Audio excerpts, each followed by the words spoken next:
अखिलेश ने दिया बीजेपी को बड़ा झटका। पूर्व मुख्यमंत्री के नाती से मिले अखिलेश,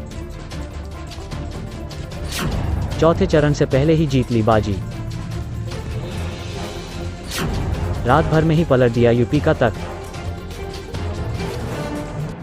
लंबे समय से लखनऊ की सियासत में जो तूफान मचा था वह अब सुनामी बनता जा रहा है।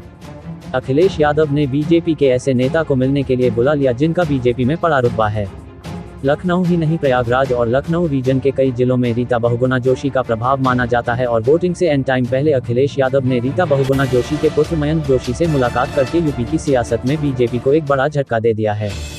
आपको बता दें कि समाजवादी पार्टी लगातार अपनी रणनीति के तहत आगे बढ़ रही है। लंबे समय से रीता बहुगुणा जोशी बीजेपी से अपने बेटे मयंक जोशी के टिकट की मांग कर रही थी, लेकिन बीजेपी ने ना तो रीता बहुगुणा जोशी को टिकट दिया और ना ही उनके पुत्र मयंक जोशी को टिकट दिया। ऐसे में कयास लगाया जा रहा था कि मयंक जोशी किसी और पार्टी में शामिल हो सकते हैं। सपा में शामिल होने के भी कयास लगाए गए थे, लेकिन उसके बाद सब बातें ठंडे बस्ते में चली गई। लेकिन अब लखनऊ की वोटिंग से एक दिन पहले मयंक जोशी का अखिलेश यादव से मिलना बीजेपी के लिए खतरे की घंटी है, क्योंकि लखनऊ में रीता बहुगुणा जोशी का जो जलवा है वह किसी से छुपा नहीं है और इसी का फायदा समाजवादी पार्टी को मिलने जा रहा है।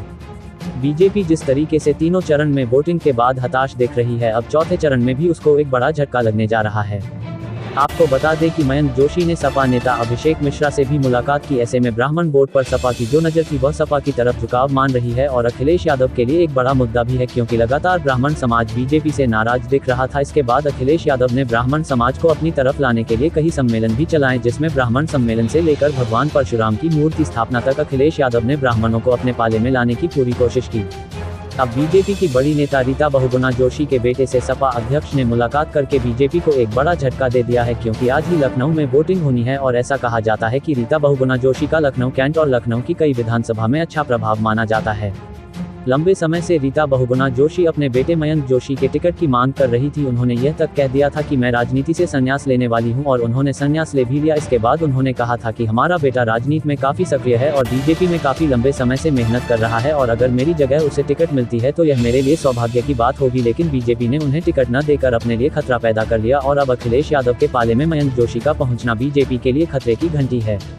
वहीं कई राजनीतिक विशेषज्ञों ने यह कहा कि 3 चरणों में सपा गठबंधन मजबूत स्थिति में दिख रहा था। चौथे चरण में रीता बहुगुणा जोशी का सपा में आना बीजेपी के लिए खतरे की घंटी है। राजनीतिक विशेषज्ञों का कहना है कि अखिलेश यादव ने रीता बहुगुणा जोशी के बेटे से मुलाकात कर चौथे चरण की बाजी अपने हाथ में करनी है, क्योंकि ब्राह्मण समाज पहले से ही बीजेपी से नाराज था और अब अखिलेश यादव का यह मास्टर स्ट्रोक समाजवादी पार्टी को यूपी की सत्ता पर काबिज करेगा। खैर, यह तो आने वाला समय ही बताएगा कि कौन यूपी की सत्ता पर काबिज होगा। लेकिन जिस तरीके से अखिलेश यादव ने बीजेपी के नेताओं की बेचैनी बढ़ा रखी है, हर तरफ चर्चा यही है कि अखिलेश नहीं तो फिर कौन।